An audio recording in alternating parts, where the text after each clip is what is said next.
हाय, मैं हूं अंजलि। आज हम लोग देखने वाले हैं प्रॉपर्टीज ऑफ पैरेलल लाइंस का पार्ट 2। पार्ट 1 में हम लोगों ने सीखा था कि क्रॉसपॉन्डिंग एंगल्स क्या होते हैं, अल्टरनेट इंटीरियर एंगल्स क्या होते हैं एंड अल्टरनेट एक्सटीरियर एंगल्स क्या होते हैं। आज की वीडियो में पार्ट 2 में हम लोग देखेंगे कि उन सब का प्रॉपर्टीज क्या होता है। तो सबसे पहले हम लोग देखते हैं, पहले एक बार कल की वीडियो में जो हम लोगों ने सीखा था उसे हम लोग शॉर्टली रिवाइज कर लेते हैं। If two parallel lines are intersected by a transversal line, अगर दो पैरेलल लाइन, यहाँ मैंने दो पैरेलल लाइन लिया है एल और एम, और वो इंटरसेक्ट हो रहा है एक ट्रांसवर्सल लाइन से जो कि है टी। ये एंगल 8 एंगल फॉर्म कर रहा है। 1 2 3 4 5 6 7 8 8 एंगल्स फॉर्म हो रहा है। तो सबसे पहले हम लोग देख लेते हैं कि इसमें कॉरेस्पॉन्डिंग एंगल्स कौन कौन से हैं।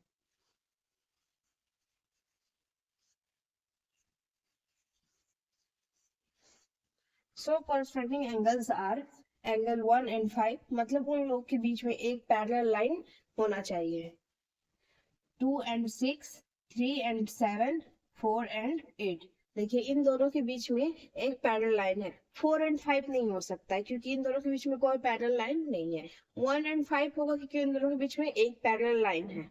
तो आई थिंक इतना क्लियर हुआ कि क्रॉसपॉन्डिंग एंगल्स हम लोग कैसे देखते हैं कि उन लोगों के बीच में एक पैरेलल लाइन होना चाहिए। सबका अपना अपना तरीका होता है समझने का कि वो इस चीज को कैसे समझते हैं। मैंने ऐसे समझ के रखा हुआ है कि इन दोनों के बीच में अगर एक पैरेलल लाइन आए दो एंगल के बीच में, मतलब वो क्रॉसपॉन्डिंग एंगल्स है। तो क्रॉसपॉन्डिंग एंगल्स का ये प्रॉपर्टी होता है, जैसे एग्जांपल एंगल 1 एंड, और उसका क्रॉसपॉन्डिंग एंगल क्या है, एंगल 5। तो क्रॉसपॉन्डिंग एंगल्स में ये दोनों एंगल इक्वल होते हैं, मतलब जो दो क्रॉसपॉन्डिंग एंगल्स हमेशा साथ में इक्वल होते हैं। दूसरा है angle 2 and angle 6। So angle 2 is equal to angle 6। corresponding angles are equal।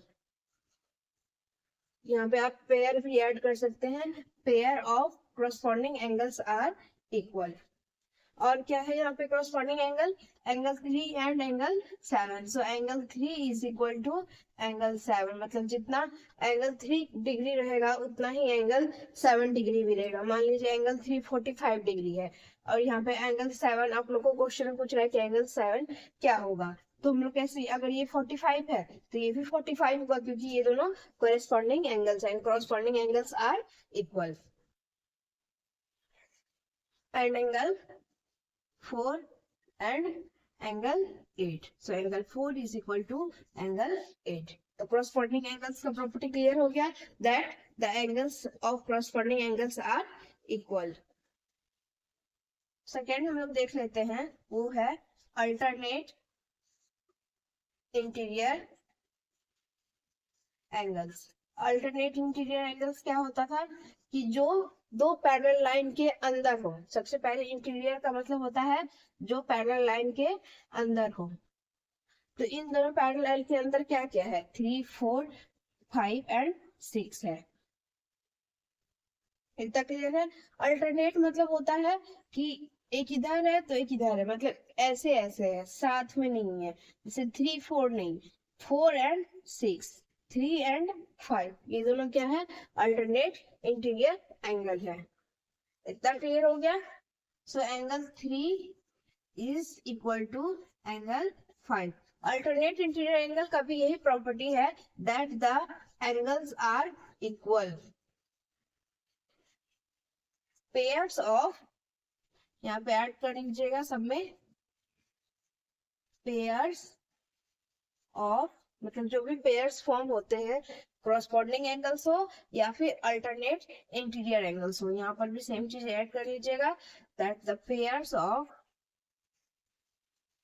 Alternate interior angles are equal. Alternate interior angle का पेयर इक्वल होता है। तो यहाँ पे angle 3 is equal to angle 5। एक तो ये इंटीरियर है, ऊपर से ये अल्टरनेट है 3 एंड 5। और दूसरा अल्टरनेट इंटीरियर कौन सा है, ये angle 4 is equal to angle 6। इतना क्लियर है। Third one is pairs of alternate exterior angle. मतलब इसमें अल्टरनेट होना चाहिए पर वो एंगल एक्सटीरियर होना चाहिए, मतलब पैरेलल लाइन के बाहर होना चाहिए। आप लोग यहाँ पे लिख लीजिए, इंटीरियर मतलब पैरेलल लाइन के अंदर, एक्सटीरियर मतलब पैरेलल लाइन के बाहर। तो पैरेलल लाइन के बाहर क्या क्या है, 1 2 7 और 8 इतना है। तो यहाँ पे अल्टरनेट कौन सा आएगा, एंगल 1 और एंगल 7, ये दोनों देखिए अल्टरनेट है, एक इधर है और एक इधर है। और angle 2 and 8 is alternate exterior angles. तो अल्टरनेट एक्सटीरियर एंगल्स का भी यही प्रॉपर्टी है, होता है कि दैट दे आर इक्वल, वो इक्वल होते हैं। So angle 1 is equal to angle 7 and angle 2 is equal to angle 8। क्या इतना आप लोग को क्लियर है? देखिए मैं एक बात बताती हूँ, एंगल 3 इज इक्वल टू भी एंगल 7 था, ये हम लोगों ने देखा था, angle 3 is equal to angle 7 है। क्यों था? क्योंकि वो कॉरेस्पॉन्डिंग एंगल्स था। और सेम यहाँ पे देखिए angle 1 is also equal to angle 7, मतलब एंगल 3 और एंगल 1 का एक ही आएगा, क्योंकि दोनों 7 के इक्वल है। मान लीजिए 7 दिया हुआ है और 3 और 1 नहीं दिया हुआ है, तो 3 और 1 भी जितना 7 है उतना ही होगा, तो दोनों का वैल्यू सेम है। तो मतलब angle 1 is equal to angle 3 होगा।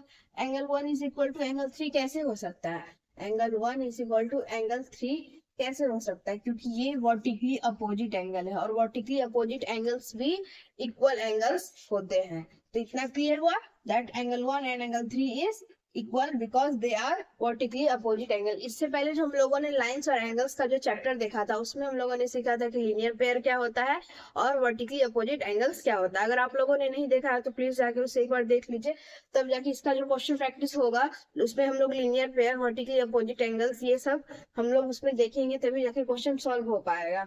तो अगर आपको क्लियर नहीं है फिर भी मैं एक बार बता देती, देखिए ये दोनों वर्टिकली अपोजिट हो गया, और एंगल 1 और एंगल 2 इन दोनों के बीच में क्या रिलेशन है, ये दोनों लीनियर पेयर फॉर्म कर रहे हैं। और लीनियर पेयर क्या होता है, that angle 1 plus angle 2 is equal to 180 degree. देखिए क्योंकि यहाँ पे दो अपोजिट रे है, एक रे इधर है और एक रे इधर है, और ये बीच में एक कॉमन ऊपर जा रहा है रे, एक कॉमन ऊपर रे जाना चाहिए। तो और इन दोनों के अगल बगल जो फॉर्म होता है वो लीनियर पेयर होता है। So angle 1 is equal, angle 1 plus angle 2 is equal to 180 degree because this two are linear pair. मैंने शॉर्ट में लीनियर पेयर क्या होता है, और एंगल 2 एंड एंगल 3 क्या है, वर्टिकली अपोजिट है। सिमिलरली एंगल 2 एंड एंगल 4 क्या है, वर्टिकली अपोजिट है। Angle 6 and angle 8 is vertically opposite. Angle 5 and angle 7 is vertically opposite. Angle 6 and angle 5 is linear pair. So angle 1 is equal to angle 2 because they are vertically opposite angles. तो linear pair और vertically opposite angles का भी concept mind में रखना है, तभी जाके question easily solve होगा। तो हम लोग कहाँ तक देखे थे, pairs of alternate exterior angles जो कि इक्वल होते हैं। अब हम लोग देख लेते हैं कॉन्सिक्यूटिव इंटीरियर एंगल्स जो हम लोग का था, एंड फोर्थ पॉइंट जो था वो था कंसेक्यूटिव इंटीरियर एंगल या फिर को इंटीरियर एंगल्स। तो इसमें क्या होता है, ये इक्वल नहीं होता है, इसमें जो सम होता है इन दोनों का सम 180 होगा। तो कंसेक्यूटिव मतलब को इंटीरियर एंगल्स क्या क्या थे, एंगल्स 3 एंड एंगल 6, वो अल्टरनेट नहीं होने चाहिए। इंटीरियर है तो मतलब दोनों पैरेलल लाइन के अंदर होगा। मैंने बताया इंटीरियर और एक्सटीरियर, इंटीरियर दोनों पैरेलल लाइन के अंदर होगा, एक्सटीरियर दोनों पैरेलल लाइन के बाहर होगा। अगर आप ये भूल जाते हैं तो कहीं साइड में नोट कर लीजिए। तो यहाँ पे देखिए अल्टरनेट में था कि 3 एंड 5 होता था, और को इंटीरियर एंगल में क्या होगा, मतलब कॉन्सिक्यूटिव इंटीरियर एंगल में होगा कि angle 3 and angle 6, angle 4 and angle 5, ये दोनों क्या है, को इंटीरियर एंगल है। और को इंटीरियर एंगल का क्या प्रॉपर्टी है, that the sum of consecutive, या कंसेक्यूटिव भी लिख सकते हैं, या फिर co interior angles are 180 degree. ना क्लियर है? सो एंगल कौन कौन सा, angle 3 plus angle 6 is equal to 180 degree, और एक कौन सा फॉर्म हो रहा है, angle 4 plus angle 5 is equal to 180 degree, because these two pairs are consecutive या फिर को इंटीरियर एंगल्स।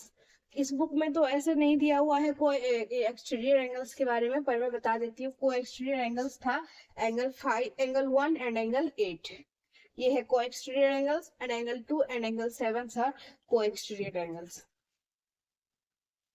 ये चार, ये है इसके ये है एंगल्स फॉर्म होते हैं इसमें।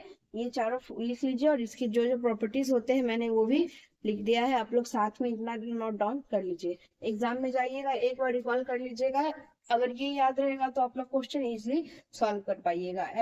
वर्टिकली अपोजिट एंगल और लीनियर पेयर के बारे में भी नोट डाउन कर लीजिएगा।